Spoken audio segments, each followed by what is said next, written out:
여호수아서 5장에 있는 말씀 같이 보시도록 하겠습니다. 구약 성경 여호수아서 5장 1절입니다. 여호수아서 5장 1절.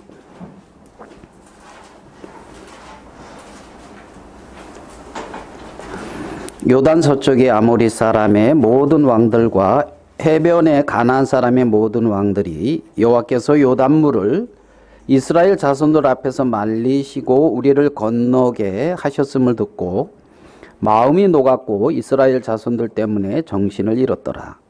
그때 여호와께서 여호수아에게 이르시되 너는 부싯돌로 칼을 만들어 이스라엘 자손들에게 다시 할례를 행하라 하시매 여호수아가 부싯돌로 칼을 만들어 할례산에서 이스라엘 자손들에게 할례를 행하니라.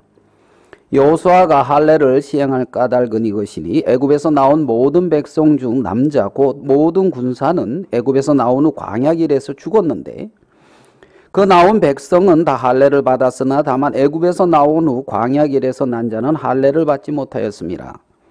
이스라엘 자손들이 여호와의 음성을 청종하지 아니하므로 여호와께서 그들에게 대하여 맹세하사 그들의 조상들에게 맹세하여 우리에게 주리라고 하신 땅 곧 젖과 꿀이 흐르는 땅을 그들이 보지 못하게 하리라 하시매 애굽에서 나온 족속 곧 군사들이 다 멸절하기까지 40년 동안을 광야에서 헤매었더니 그들의 대를 잇게 하신 이 자손에게 여호수아가 할례를 행하였으니 길에서는 그들에게 할례를 행하지 못하였음이므로 할례 없는 자가 되었음이었더라.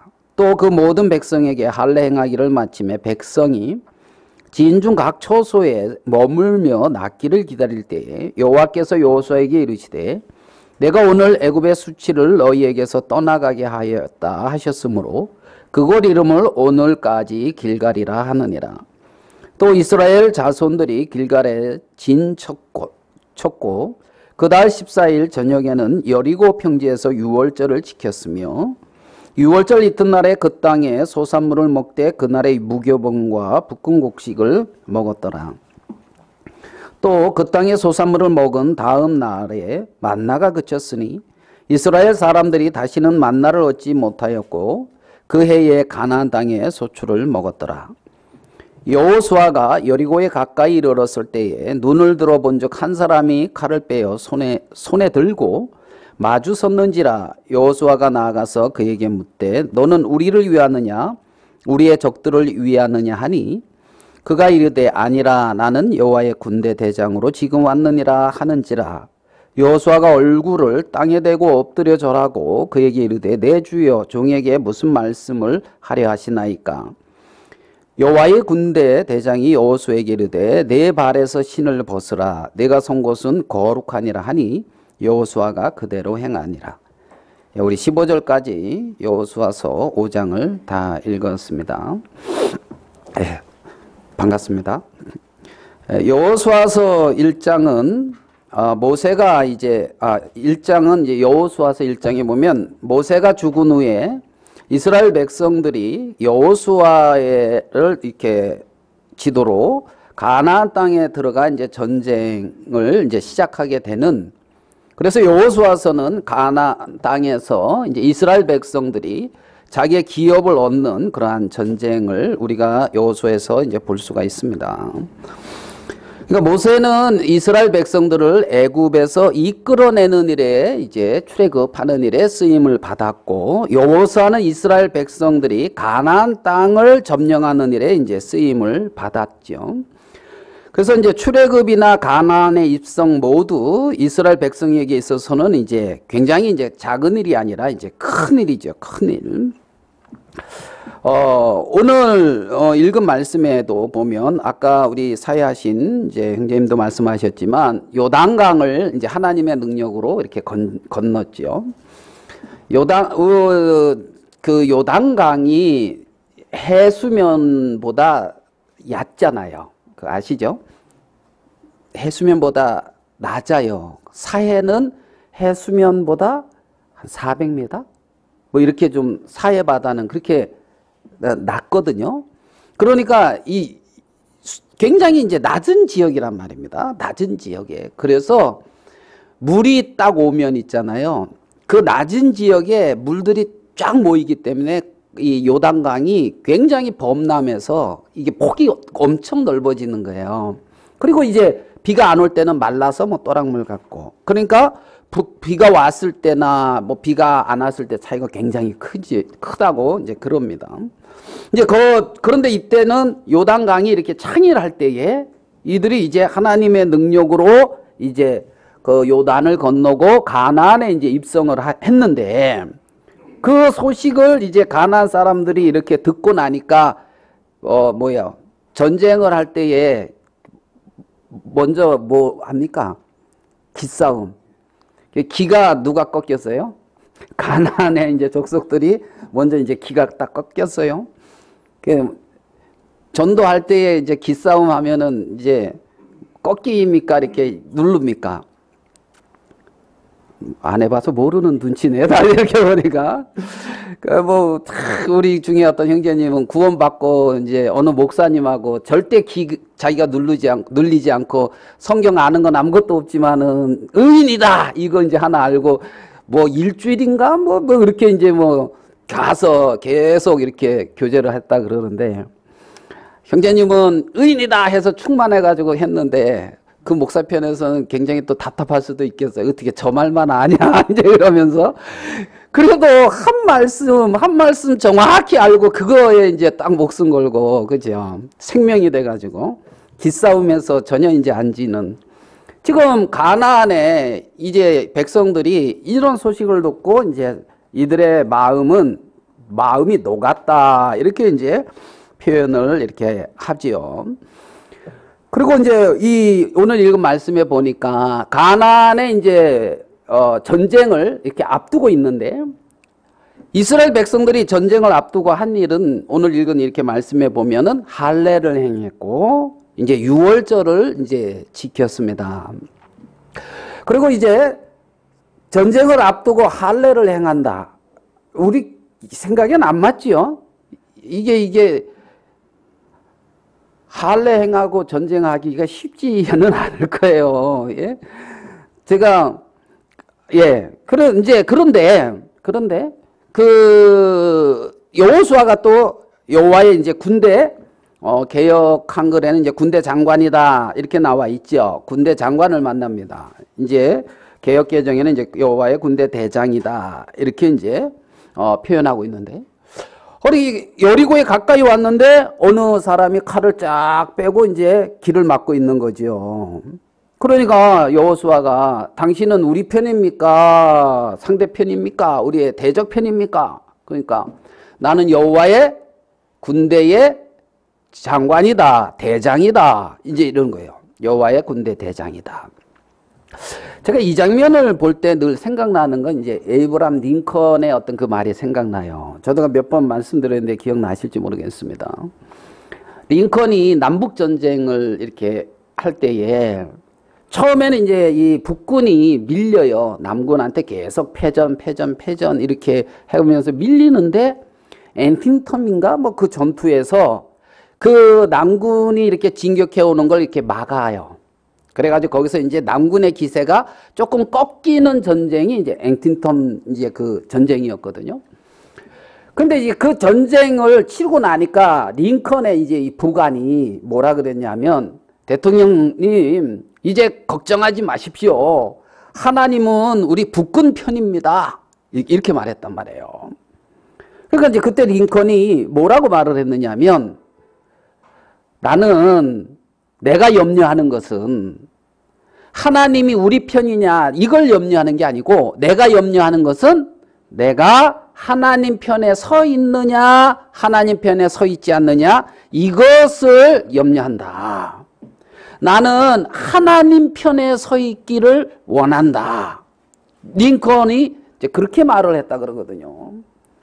그리고 우리는 내 편에서 하나님이 도와주기를 원하는 게 일반적인 사람들의 생각인데, 에브람 링컨은 그때 한 말은 뭐냐면, 나는 내가 하나님 편에 있는지 하나님 편에 서 있지 않는지 그것이 중요하다. 하나님 편에 내가 서 있는지 안 편인지. 그런 어떤 이 말씀들은 굉장히 이렇게 교훈이 돼요. 교훈이 돼요. 그러면서 이 여호와의 대장이 뭐라 그러냐면 여호수아에게 내 발에서 신을 벗으라. 내가 선 곳은 뭐라고요? 거룩한 것이다. 나는 여호와의 대장으로 왔느니라. 군대 대장으로. 그러니까 너가 선 곳은 어떤 곳이다? 거룩한 곳이다. 거룩한 곳은 하나님의 임재가 있는 곳이 거룩한 곳이거든요. 하나님의 임재가 있는 곳. 그래서 나의 모든 것을 버리고 여호와의 임재 안에서 살아가는 삶, 그것이 거룩한 삶이고 여호와의 전쟁을 하는 자이거든요. 그래서 마치 이 신발이 뭘 의미하는지 여기선 정확히 나와 있지 않지만 나의 모든 것을 벗고 여호와의 임재, 하나님의 어떤 임재 안에서 그 거룩함 안에서 살아가는 그 삶, 그 삶이 거룩하고 그 안에서 여호와의 전쟁을 이제 하는 거지요. 오늘 읽으니 내 발에서 신을 벗으라는 이 말씀을 이렇게 보면 떠오르는 장면이 또 하나가 있지요. 비슷하니. 어디가 떠오릅니까? 예, 출애굽기 3장 모세 떠오르죠. 모세에게 내 발에서 신을 벗으라. 떨기나무 가운데 불이 붙어서 꺼지지 아니하고 거기서 이제 이 모세가 이제 하나님으로부터 이제 하나님의 부름을 받지요.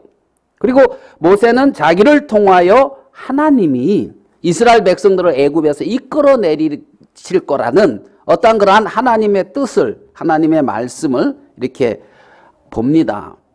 근데 자, 오늘 할례를 이제 행하는 이 부분과 또 이제 우리가 그 모세와 할례의 부분이 나오는데 우리 출애굽기 4장을 가서 한번 그 부분을 조금 더 보면서 말씀을 나눠볼게요. 출애굽기 3장에서 모세가 소명을 받습니다. 하나님의. 그래서 출애굽기 4장에서 자기 아내와 두 아들을 데리고 나귀에 태워서 어디로? 애굽으로 가고 있습니다. 이스라엘을 애굽에서 이끌어내는 일에 큰 이제 그 대업이죠. 큰 일을 이루기 위해서. 그래서 가는데 우리 21절로 한번 봅시다. 여호와께서 모세에게 이르시되 내가 애굽으로 돌아가거든 내 손에 준 이적을 바로 앞에서 22절부터 볼까요?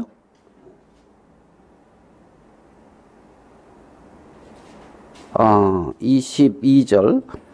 너는 바로에게 이르기를 여호와의 말씀이 이스라엘은 내 아들 내 장자라. 내가 네게 이르기를 내 아들을 보내주어 나로 섬기게 하라 하여도 네가 보내주기를 거절하니 내가 네 아들 내 장자를 죽이리라 하셨다 하라 하시니라.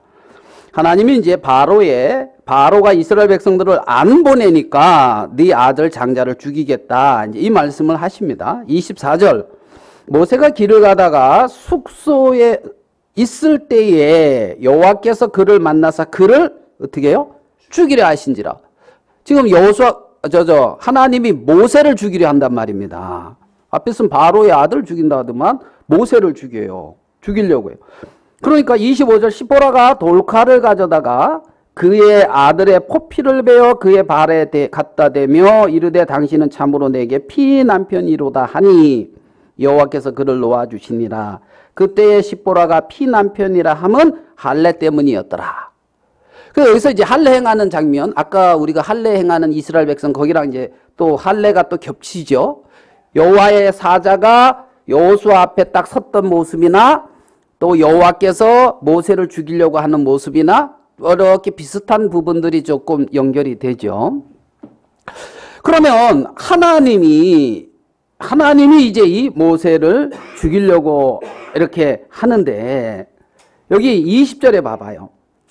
모세가 그의 아내와 아들들을 나귀에 태우고 애굽으로 돌아가는데 모세가 뭐를 잡았다? 하나님의 지팡이를 손에 잡았더라. 뭘 잡았어요? 하나님의 지팡이. 자, 모세가 이 하나님의 지팡이로 많은 이적과 표적을 행하죠. 많은 표적과 이적을 합니다. 이 지팡이가 뭐가 돼요? 뱀이 되기도 하다가 또 지팡이가 되더라. 이걸로 뭐 물을 치니까 뭐 물이 아주 피처럼 이렇게 딱 되고 뭐 여러분 그런 지팡이 하나 있으면 좋겠어요? 어떻겠어요? 예? 솔직히 그런 지팡이 있으면 예, 좋겠죠. 근데 그 지팡이, 능력의 지팡이를 짚고 있는데 하나님은 죽이려고 해요. 나를. 자, 이 지팡이가 하나님이 나를 죽이려 하는 걸 살릴 수 있을까요? 이게 좀 헷갈립니까? 죽이려 한지라 이제 이랬지요. 죽이려 한다. 하나님이 죽이려 한다 이 말은 죽이려면 그냥 확 죽이면 되지. 죽이려 한다 이 말은 지금 안 죽이려는 의도는 아니신 거예요. 죽이려는. 그러면은 이 사건을 통해서 뭔가를 드러내고 있는 거죠. 드러내고. 자, 우리가 모세의 지팡이를 통하여 이적이나 능력 뭐 이런 게 나타나는 것을 우리는 좋아하잖아요. 그런 게 있으면. 여러분 삶에도 그런 게 있으면 좋아요, 안 좋아요? 좋겠죠. 예?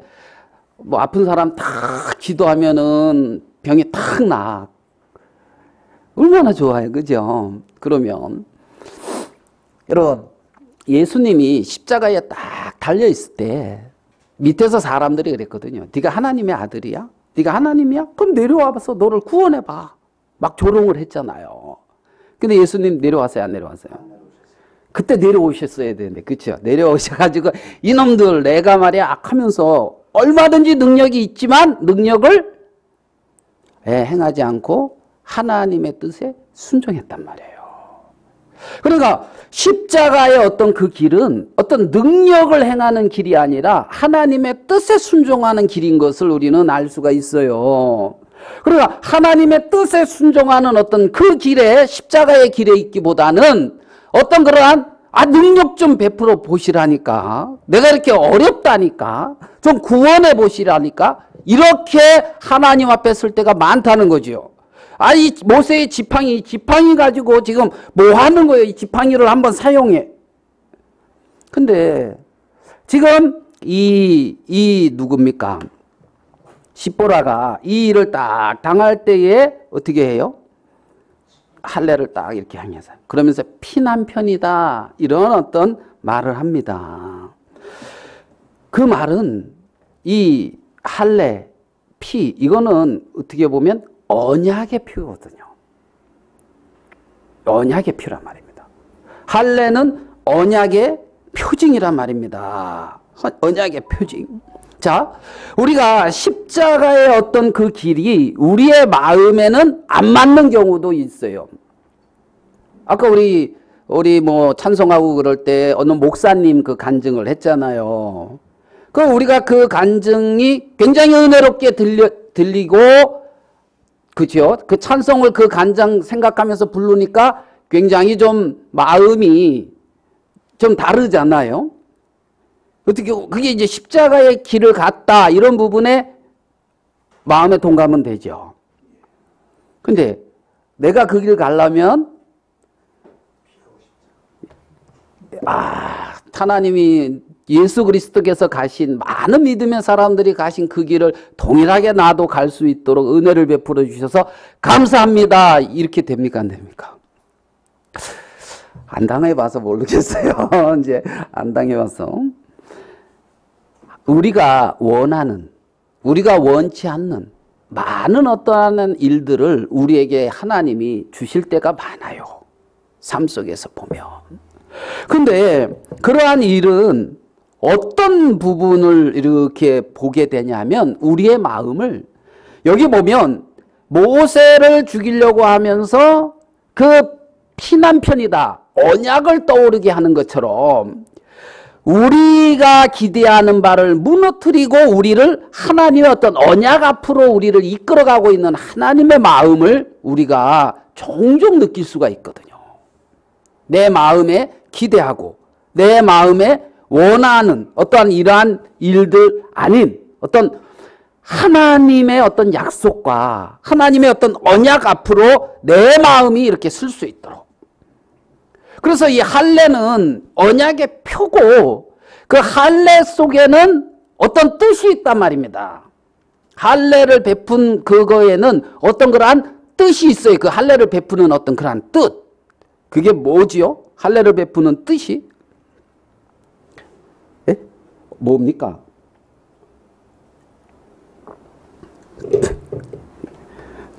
여러분이 말하면 제가 할 말이 없을 것 같으니까 여러분들이 엄청 자제하고 계시는데, 우리 창세기 17장으로 가서 한번 볼게요. 창세기 17장에 할례의 표를 이제 창세기 17장에 하나님이 처음으로 이렇게 세웁니다. 아브라함에게. 그래서 창세기 17장 7절로 한번 볼게요. 창세기 17장 7절. 여기 보면 이런 말씀이 있습니다. 내가 내 언약을 나와 너 및 내 대 후손 사이에 내 대대 후손 사이에 세워서 영원한 언약을 삼고 너와 내 후손의 하나님이 되리라. 내가 너와 내 후손에게 내가 거류하는 이 땅 곧 가나안 온 땅을 주어 영원한 기업이 되게 하고 나는 그들의 하나님이 되리라. 지금 하나님이 이렇게 말씀을 하시면서 10절에 너희 중 남자는 다 할례를 받으라 이렇게 말씀하거든요. 9절 하나님이 또 아브라함에게 이르시되 그런즉 너는 내 언약을 지키고 내 후손도 대대로 지키라. 너희 중 남자는 다 할례를 받으라. 이는 나와 너희와 너희 후손 사이에 지킬 내 언약이라는 거예요. 하나님. 그러니까 이스라엘 백성들은 할례를 행하면서 이스라엘 백성들이 기억하는 것이 있는데 뭐냐면은 하나님은 우리의 하나님이다. 나의 하나님이다. 우리의 하나님이다. 이걸 기억하는 거예요. 이거를. 자, 그러면서 내가 너와 내 후손에게 뭘 주고요? 가나안 땅을 주고 영원한 기업이 되게 하고 나는 그들의 하나님이 되리라. 하나님이 지금 이렇게 약속한 표가 약속하셨고 그 표가 뭐냐면 할례였단 말입니다. 그러니까 할례를 행한다 이 말은 하나님이 당신의 약속을 이루실 거라는 그 백성들에게 있어서는 믿음의 표이기도 하고 하나님은 언약의 표이기도 한단 말입니다. 하나님 편에서는 내가 그 약속을 이루겠다. 나는 너의 아버지가 되고 나는 너의 하나님이 되고 너희는 나의 아들이 되며 너희는 나의 백성이 되고 하나님께서 나는 너희를 인도하셔서 하나님이 약속하신 약속의 땅을 기업으로 주고 거기서 나는 너희의 하나님이 될 거다. 이러한 어떤 언약의 표가 할례를 행하는 가운데 그러한 언약의 어떤 그 내용들이 들어있는 거란 말입니다. 그러니까 이들은 그러면 이 언약이 이제 오늘 17장에 아브라함이 이 할례를 행할 때 나이가 몇 살? 99살입니다. 99살. 사라는 그러면 10살 차이니까 89살이죠.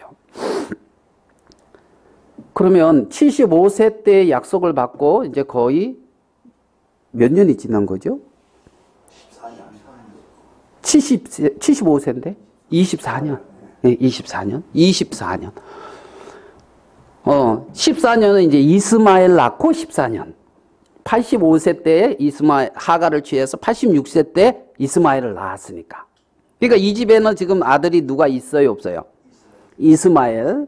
아까 우리 사회 하실 때 말씀하신 그 회교도 이제 이스마엘 후손들, 뭐 아라비는 이스마엘 후손이다, 뭐 이렇게도 표현하잖아요.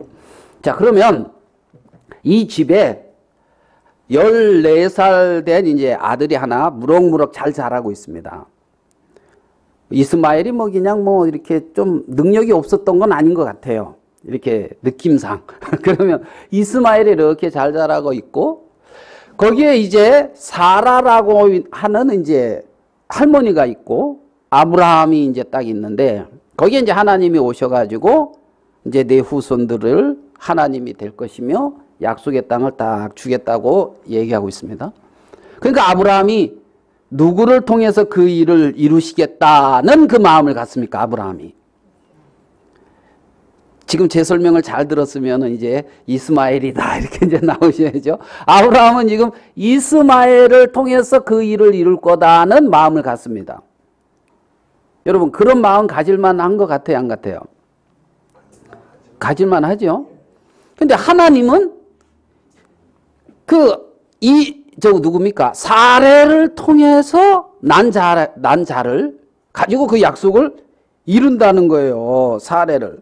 한번 21절이죠. 자, 21절.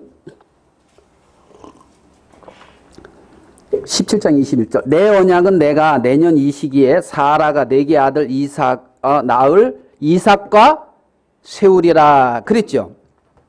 그죠? 이삭과 세운다는 거예요. 그 언약을.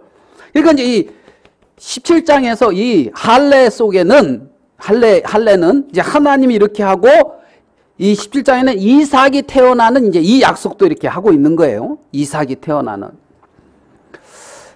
자, 이 할례 안에는 그러니까 어떤 의미도 있느냐 하면 있잖아요. 그 아브라함이 사례를 통해서 자식을 낳는 이 부분에 대해서 1%라도 기대를 했다 안 했다? 안 했다는 거예요. 왜냐하면 자기가 100세가 되고 사라는 90세가 되는데 90세 동안에 사례가 몇 명의 아들을 낳았어요? 한 명도 못 낳았잖아요. 90세 동안에. 그럼 90세 된 이 여인이 지금까지 아이를 한 명도 안 낳았는데 낳는다. 이 생각을 하겠어요? 안 하겠어요? 못하죠. 못하죠. 이 교회가 이제 성장하는데 있잖아요. 성장하는데 기존에 이제 우리 그 선조들이라 해야 되나? 이들은 두 가지 방법을 썼대요. 첫 번째 방법은 뭐 같아요? 교회가 성장하는데. 전도. 예, 전도. 전도에서 이제 그러면 두 번째 방법은 성장. 이거 성장하는데 어떻게 이렇게 많이 이렇게 사람들이 느는데 두 번째 방법은 자손을 많이 낳는 거예요. 생육하고 번성을 해 자손을. 그래서 교회가 이제 성장하는데 두 가지 방법을 썼는데 첫 번째는 자식을 낳아라. 많이 낳아라. 그래서 믿음으로 키워라. 그죠? 그러니까 요한 웨슬레 형제는 몇 명이에요? 성경이 안 나오니까 우리 잘 모르잖아요. 잘 모르는데 요한 웨슬레가 16번째인가 뭐 아마 하여간 15은 넘어요. 요한 웨슬레가. 그리고 찰스 웨슬레라고 그 동생도 또 있고 굉장히 많이 나왔거든요. 그런데 요즘 회교도가 그렇게 회교도가 이렇게 이제 지금 다른 걸로 조금 갔다 올게요. 그 인구 센서스라 그럽니까? 인구 그거 경향 그거를 하는 데 있어서 그 영국의 이제 어떤 학자가 이 세계에서 가장 먼저 사라질 1위 나라를 딱 꼽았는데 어느 나라일 것 같아요? 인구 그걸로. 우린 뭐 거의 1등, 뭐 1등 그런 거 좋아하는 데 있잖아요. 뭐 교통사고율, 뭐 이혼율, 뭐 이런 거. 그런데 있잖아요. 우리나라가 전 세계에서 그 인구 동향을 봤을 때 가장 먼저 사라질 나라가 우리나라래요. 이게 심각한 거죠. 심각한 거. 그죠? 그래가지고 이게 피라미드 이래야 되는데 이게 이렇게 되잖아요. 이렇게. 그래서 저희 때 대입 학력고사 봤을 때 한 60만 명? 60에서 70만 명 사이였어요. 지금은 몇 명 됐을까요? 20만. 20만으로 30만 대는 알았는데 20만 대로 갔습니까? 엄청 줄었잖아요. 앞으로 그래가지고 이제 그런 말을 하길래 제가 물어봤어요. 그러면 정확히 언제라고 그 연도가 나옵니까? 하면서 이제 물어봤는데, 그러니까 뭐 2400년이라 하던가. 우리나라 이제 요 속도로 가면은 우리나라 사람들을 통하여 자식이 태어나는 것이 마지막으로 끝나는 그게 2400년인가 뭐 이제 그렇다 하더라고. 이제 우리나라 사람. 지금 그러잖아요. 어느 동네에는 뭐 신생아가 몇 년 만에 태어났다 하는 뭐 이런 뭐 이런 거 있고. 그래서 우리가 0.9 몇인가 아마 그래요. 두 명이 후손을 낳는데 결혼하니까 한 여자 출생하는 그게 이제 0점 미치니까 둘이 0점 몇을 낳는다는 거예요. 그게 심각하죠. 근데 프랑스도 그렇게 심각했는데 프랑스는 1점 몇으로 넘어갔대요. 근데 그렇게 한 원인이 뭐냐면 이민을 받아들인 거예요. 근데 회교도들을 받아들인 그게 큰 거예요. 회교도들은 많이 나가 순성해가지고. 그래서 회교도가 굉장히 숫자가 많아요. 기독교를 추월했어요. 그래서 천주교하고 이 기독교를 합친 것을 추월하더라고. 회교가. 그러니까 굉장히 많죠. 굉장히. 지금 그걸 합쳤다 이 말은 지금 그 정교회, 그리스도 정교회, 러시아 정교회 이런 거 다 합친 거 말하는 거예요. 천주교, 기독교 이런 거 다 합친 거. 그 회교. 야, 그러니까 여기 많이 나라고 할 사람이 별로 없는 것 같아요. 이렇게 보니까. 예. 그래 이제 지금 이 사라에 대한 기대가 아브라함에게 있다 없다? 없다. 그런데 하나님은 사라를 통해서 후손을 잇는다. 이게 뭘 의미합니까? 인간의 기대가 끝난 그곳에 하나님의 약속이 역사한다는 거예요. 인간의 기대가 끝나는 그곳에 하나님의 약속도 끝나는 게 아니라는 겁니다. 정말 자신의 어떤 기대하는 바가 무너지는 이유는 뭐냐면 그 마음을 하나님의 언약과 하나님의 약속 세계로 이끌어가기 위해서 하나님은 우리 인생에게 그러한 일을 하고 계시는 것을 우리는 볼 수가 있단 말입니다. 볼 수가 있단 말이에요. 그래서 그 할례의 어떤 그러한 이미지, 할례의 어떤 그 의미 이런 부분은 우리가 이렇게 발견을 해볼 수가 있거든요. 이렇게. 자, 오늘 읽은 이제 본문의 말씀을 가지고 조금 더 말씀을 나눈 후에 말씀을 정리하도록 할게요. 여호수아서 오늘 읽은 5장의 이 말씀에 보면 이제 이스라엘 백성들이 전쟁을 딱 앞에 두고 있잖아요. 앞에 두고 한 일이 할례라, 할례. 그래서 모세에게 이제 아들에게 했던 그 할례와 아브라함에게 처음으로 할례가 시작했던 그 부분을 우리가 이제 이렇게 살펴봤습니다. 모세는 할례를 받았을까요? 안 받았을까요? 여러분 생각에. 예? 성경이 안 나왔는데 그걸 뭘 어떻게 압니까? 이제 이렇습니까? 모세가 뭐 할례 받았다는 내용은 뭐 성경에 안 나오죠. 그런데 우리가 추론해 봤을 때 받았을 거다 이렇게 생각을 하죠. 왜요? 예? 할례 6월절. 예, 나중에 끝나고 잘 좀 설명해 주세요.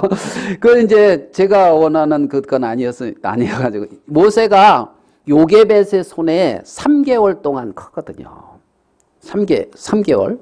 그러면 이스라엘 백성들은 난지 8일 만에 자기 아이를 할례 행한단 말이에요. 그러니까 신실한 하나님을 섬겼던 이제 요게벳이기 때문에 모세를 할례를 행했을 거라는 것을 거의 이제 믿음 없이 우리가 받아들일 수가 있는 거죠. 할례를 행하고 한 3개월 정도 이제 기르다가 이제 보냈어요. 그러면 모세는 자라면서 애굽 사람들과 자기가 다른 것을 발견할까요? 안 발견할까요? 발견하지요. 다르다는 걸 발견합니다. 할례를 행한 자신을 아는데 그 의미를 알기까지는 알았는지 어떻게 됐는지는 모르겠어요. 안 나와 있으니까.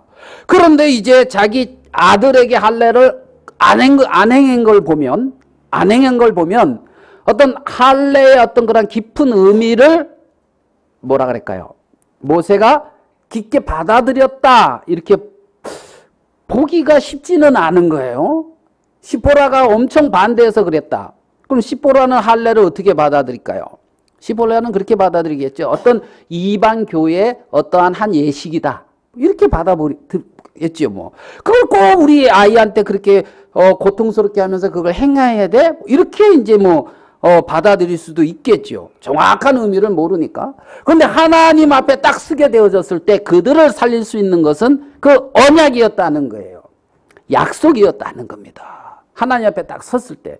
그래서 이제 그들은 할례를 행하고 피난편이다. 당신은 언약의 후손이다. 하나님 앞에 거룩히 구별된 백성이다. 이 부분을 이제 이렇게 시인하는 부분이라고 이제 볼 수도 있는 거죠.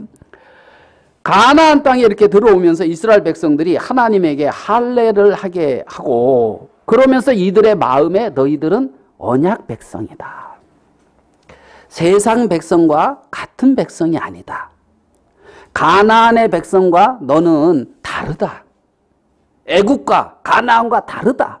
너는 언약 백성이다. 이것을 상기시켜주고 있는 거라는 것을 우리는 알 수가 있단 말입니다. 정말 하나님의 약속에 따라 부름을 받은 백성들, 하나님의 약속에 의해서 거룩히 구별함을 받은 자, 하나님의 약속하신 땅을 기업으로 얻을 소망을 가지고 있는 자, 할례라 이 말은 그렇게 구별된 백성이라는 거예요. 구별된 백성. 그래서 여호와의 전쟁 앞에 너희는 그렇게 하나님 앞에 거룩히 구별된 백성인 것을 분명하게 심어주는 그러한 할례를 행하고 있는 것을 우리는 볼 수가 있다는 거죠. 자, 여호수아서 6장 한번 5장 읽었죠. 5장 9절입니다. 할례를 행하면서 이렇게 기록을 합니다. 여호수아서 5장 9절. 여호와께서 여호수아에게 이르시되 내가 오늘 애굽의 수치를 너희에게서 어떻게 해요? 굴러가게 하였다. 개역개정은 떠나가게 하였다 하셨으므로 그곳 이름을 오늘까지 길갈이라 하였느니라. 굴러간다, 떠나가게 했다. 자, 이스라엘 백성들에게 내가 오늘 애굽의 수치를 어떻게 해요? 네, 굴러가게 했다. 떠나가게 했다. 너는 애굽의 수치와 상관이 있는 자다, 없는 자다? 없는 자다는 겁니다. 그러니까 이제 할례의 어떤 의미를 조금 더 이렇게 이 말씀을 가지고 생각해 보면 애굽에서 당하는 수치와는 너는 아무 상관없는 애굽에서의 어떤 그런 수치가 너에게서는 떠나간 언약 안에 들어온 하나님의 약속 안에 들어온 너는 하나님의 언약 백성이다. 지금 이렇게 말씀하고 있는 거라는 거지요. 길갈이다. 이 말은 애굽의 수치가 물러갔다. 애굽에서의 어떤 내가 겪어야 될 모든 것들이 굴러갔다. 길갈이다. 길갈. 수치가 굴러갔다. 너는 더 이상 예전의 내가 아니다. 예전의 내가 아니다. 할례를 행함으로 애굽의 모든 수치와 상관없는 자인 것을 말씀하고 있단 말입니다. 우리는 예전의 내가 아니고 하나님의 언약의 백성으로 하나님으로 거룩히 구별되어서 하나님을 섬기는 자들이라는 거죠. 이것이 할례를 행하는 어떤 뜻, 깊은 뜻이라 그럽니까? 우리가 성찬을 하잖아요. 성찬을 하는 건 이제 상징, 그 상징 속에 담겨 있는 어떤 그러한 뜻. 그 새 언약에 내가 참여합니다. 그리스도와 한 몸이 되었습니다. 나는 그리스도와 하나입니다. 어떤 그러한 그리스도가 내 안에 들어와 나와 그리스도는 하나가 되었습니다 하는 어떤 그러한 상징이 있잖아요. 그런 것처럼 할례라고 하는 이 할례에도 어떤 그러한 어떤 상징 속에 담겨 있는 어떤 그러한 의미, 뜻이 있는데 그 뜻을 오늘 여호수아에서 발견하기는 창세기에서나 여기서 발견되는 것을 보면 인간의 기대가 끝나고 하나님의 언약 안으로 들어오게 해서 하나님이 나의 하나님이 되게 된 그들의 백성들을 더 이상 애굽의 수치와 상관이 없고 하나님이 약속하신 약속의 땅을 얻는 자로서의 그들의 정체성을 확실하게 세워주는 것이 길갈에서의 어떠한 이러한 할례라는 겁니다. 길갈에서의. 그래서 우리는 더 이상 애굽의 어떤 그런 수치나 나의 어떤 연약함이나 어떤 나의 어떤 그런 부끄러움이나 그것과 상관하는 자들이 아니고 언약과 약속과 하나님이 주신 기업을 누리면서 하나님의 어떤 선한 자녀로서 하나님의 백성으로서 살아가는 자란 말입니다. 하나님의 나라를 유업으로 잇는 자들. 자, 신명기 10장 우리 14절로 가면서 우리 조금 더 이 부분을 살펴보겠습니다. 신명기 10장 14절입니다. 구약성경 신명기 10장 14절.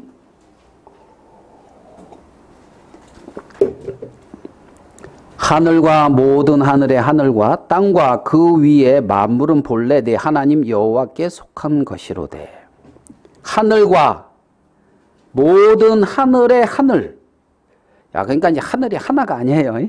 지금 우리가 보고 있는 이 하늘이 요거 하나가 아니에요. 하늘과 모든 하늘의 하늘과 또 땅과. 사도 바울은 3층천에 올라갔다 그러잖아요. 하늘과 모든 하늘의 하늘과 땅과 그 위의 만물은 본래 내 하나님 여호와께 속한 것이다. 누구에게 속했다? 여호와께 속했다. 여호와께서 오직 내 조상들을 기뻐하시고 그들을 사랑하사 그들의 후손인 너희를 만민 중에서 택하였음이 오늘날과 같으니라. 야, 하나님이 이렇게 탁 택했다는 거예요. 16절 뭐라고 되어 있습니까? 그러므로 너희는 마음의 할례를 행하고 다시는 목을 곧게 하지 말라. 여기서는 이제 어디에 할례를 행하래요? 예, 마음의 할례를 행하라. 마음의 할례를 행하라. 그러면 지금 이 몸의 할례를 행하는 어떤 그러한 표를 통하여 하나님은 너희들이 언약 백성이며 애굽의 수치와 상관이 없으며 가나안을 기업을 이을 거룩히 구별된 백성이다는 그러한 말씀을 하신 하나님께서 이제 오늘 신명기의 이 말씀을 보면 마음의 할례를 행하라는 거예요. 마음에. 아니, 몸에 할례 행한다는 거, 그렇게 하면 되겠. 그럼 마음의 할례는 어떻게 행하라? 어떻게 해요? 이 말씀을 보면 모든 만물의 주인이신 하나님이 나를 택했다는 겁니다. 그래서 너희는 내 백성이고, 아까 모세에게 그랬죠. 내 장자. 예? 이스라엘은 나의 장자다. 나의 기력의 시작인 거예요. 장자는 하나님이 참 그 성도 기뻐하는 자란 말입니다. 너희는 나의 백성이다. 하나님은 그렇게 말씀하시면서 하나님의 생명을 소유한 하나님의 자녀, 거룩히 구별되어서 만물의 주인이신 하나님을 섬기는 하나님의 백성, 그들이 이스라엘 자손이라는 거죠. 가나안의 전쟁에 앞서서 하나님은 이스라엘 백성의 정체성을 분명하게 어떤 이러한 할례를 통해서, 그래서 마음에서부터 이러한 그 애굽의 수치가 굴러내려가는 것처럼 마음에서부터 그것이 그렇게 이루어지게 되기를 원하는 거예요. 하나님이. 이 말씀을 보면. 자, 신명기 30장 한 구절 더 볼게요. 30장 6절입니다. 신명기 30장 6절. 신명기 30장 6절에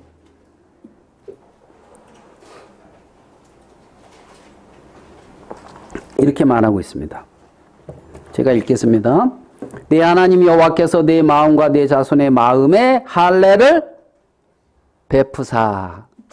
자, 여기서 누가 할례를 베푼대요? 내 하나님 여호와께서 내 마음과 내 자손의 마음에 할례를 베푸사. 자, 그러면 할례를 하나님이 마음에 베풀었잖아요. 할례를 받은 마음은 너로 마음을 다하며 뜻을 다하여 네 하나님 여호와를 사랑하게 하사 너로 생명을 얻게 하실 것이다. 그러니까 할례 받은 마음은 여호와를 생명처럼 사랑하는 마음인 거예요. 할례 받은 그 마음은. 그래, 마음을 다하고 뜻을 다하여 하나님을 사랑하는 자. 여호와를 사랑하는 그 사람은 그리스도의 어떤 그러한 생기라 할까, 생명의 어떤 향기라 할까요? 여호와를 사랑하는 사람에게는 이제 그게 나타나죠. 여호와의 어떤 생명의 향기가. 제가 아까 말씀드렸지만은 이제 선교사님이 어제 이렇게 소천한 그 말씀. 저 그 선교사님을 만나면서 느껴지는 게 있거든요. 느껴진 게 순수하시다.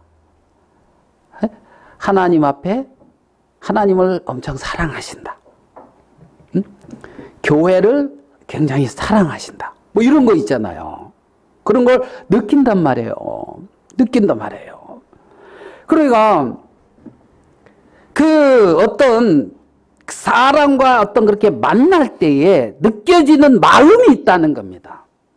그러면 할례 받은 사람의 마음에 느껴지는 마음은 그렇게 여호와를 사랑하는 마음이란 말입니다. 여호와를 사랑하는 그 마음. 하나님을 향하는 어떤 그러한 순수한 그 마음. 할례 받은 사람의 마음에서 나오는 마음이란 말입니다. 마음. 그러면 어떻게 그러한 마음이 나오냐? 어떻게 마음? 하나님을 누가 사랑하느냐? 누가? 성경은 많이 탕감받은 사람이 많이 사랑한다 그랬어요. 그런 말씀 기억납니까? 많이 탕감받은 사람이 많이 사랑한다. 그러면 누가 많이 탕감받느냐? 자기가 어떠한 자인 것을 주님 앞에서 많이 발견한 사람. 정말 내가 하나님과 얼마나 이렇게 상관없고 악한 자인 것을 많이 발견한 사람, 마음에서. 행동으로 발견하라는 얘기가 아니에요. 마음에서 하나님 앞에 내 자신을 이렇게 하나님의 말씀의 빛으로 아니면 이런저런 모습으로 그렇게 발견을 했는데 그런 나를 향하여 변치 않고 사랑하시는 그 주님의 사랑을 만나게 되어질 때 그들이 주님을 사랑해요.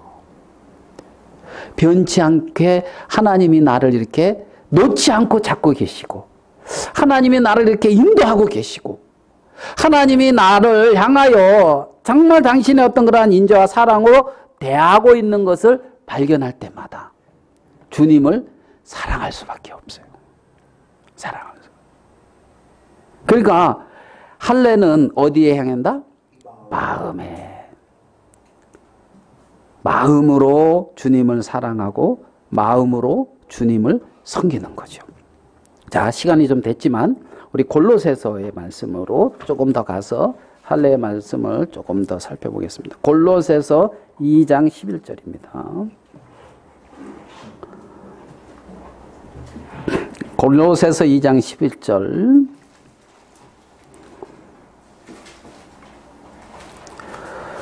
자, 골로새서 2장 11절에 또 그 안에서 너희가 손으로 하지 아니한 뭘 받았으니? 할례를 어떻게 해요? 받았으니. 손으로 하지 아니한 할례를 받았으니.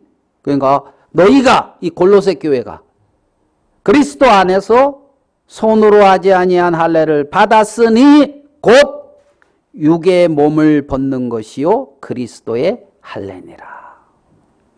그러니까 그리스도의 할례는 뭐다?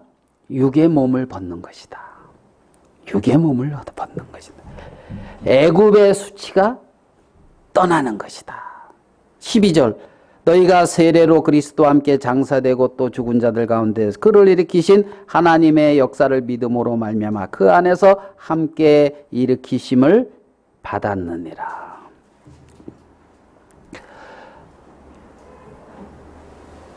그리스도 안에서 손으로 하지 아니한 할례를 받았다. 곧 육의 몸을 벗는 것이다. 육의 몸을 벗는 것이다. 그리스도인들은 육의 몸 안에 갇혀 사는 자들이 아니고 육의 몸에서 벗는 할례를 받은 자라는 겁니다. 할례를 받은 자.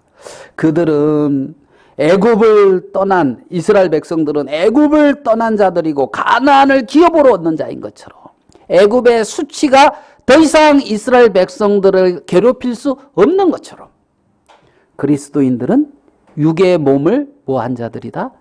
벗은 자들이단 말이에요. 성경은 육의 몸을 벗는 것이요 그리스도의 할례니라. 그리스도의 할례니라. 그래서 그들을 향하여 하나님은 너희는 나의 뭐다? 자녀다. 너희는 나의 백성이다. 나의 존귀한 자들이다. 하나님은 그렇게 말씀하고 있는 거죠. 정말 우리가 하나님 나라의 영광스러운 하나님의 백성이며 하나님이 통치하시는 그 하나님 나라의 알겠습니다. 백성이기도 하며 그 기업을 이을 자며 하나님의 영광스러운 장자, 아들. 이스라엘은 내 장자다 하는 것처럼 내 백성이다. 그들은 나를 섬길 것이다. 바로에게 보내라 이렇게 말씀하는 것처럼 그렇게 육의 몸을 벗고 그리스도에게 속한 자들이다. 현재의 어떤 삶이 불쌍한 것 같고 내 뜻대로 안 되는 것처럼 보일 수 있을 수도 있어요. 그러면 이제 그게 보이면 우리가 그 마음에 잡힐 수도 있죠. 하나님이 하시는 일을 우리 지혜로 다 측량할 수 없지만 하나님은 분명히 우리를 선히 인도하고 계신다는 거예요. 하나님이 나를 선하게 누구보다도 나에 대해서 다 잘 알고 계시는 그 하나님이 나에 대해서 한 번도 실망하지 아니하고 선하게 나를 인도하신다고 하는 그 믿음 안에서 우리가 승리하는 삶을 살 수 있는 거예요. 승리하는. 애굽의 수치가 떠나갔다. 옛사람을 벗어버렸다. 그리스도의 할례를 받은 자다. 그래서 우리 옛사람의 수치는 영원히 우리를 떠나갔어요. 아멘. 예, 옛사람의 수치, 애굽의 어떤 수치 영원히 떠나가고 하나님의 자녀가 됐단 말입니다. 하나님의. 그래서 마음의 할례를 받은 자로서 정말 그리스도인으로서 우리의 남은 삶을 살 수 있도록 하나님은 그렇게 우리를 복되게 새롭게 창조하셨고 만드셨다는 거죠. 하나님은 가나안의 전쟁을 앞두고 이스라엘 백성에게 할례를 행하셨어요. 하나님은 유월절도 지키게 했고, 그렇죠? 어린 양의 피, 유월절을 지키게 했고, 하나님의 가나안의 전쟁을 앞두고 여호와의 군대 대장, 장관을 만나게 했고, 이렇게 행하신 하나님은, 하나님의 마음은 우리가 영원한 언약 안에 속해서 하나님 편의 선자인 것을 우리에게 정확하게 가르쳐주고 있는 거라 이 말입니다.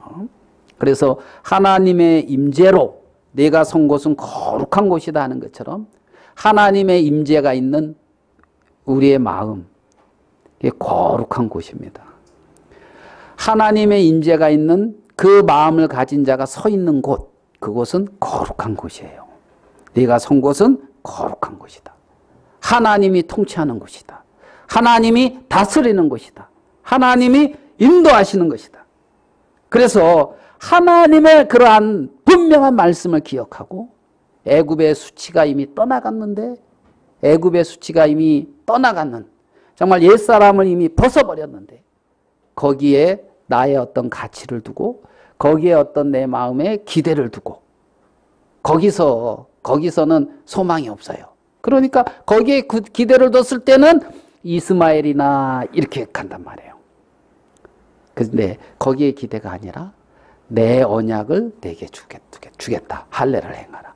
나는 이삭으로 말미암아 그 약속을 이어가고 내 백성을 만들고 가나안을 유업으로 이삭으로 말미암아 약속으로 말미암아 주어진다.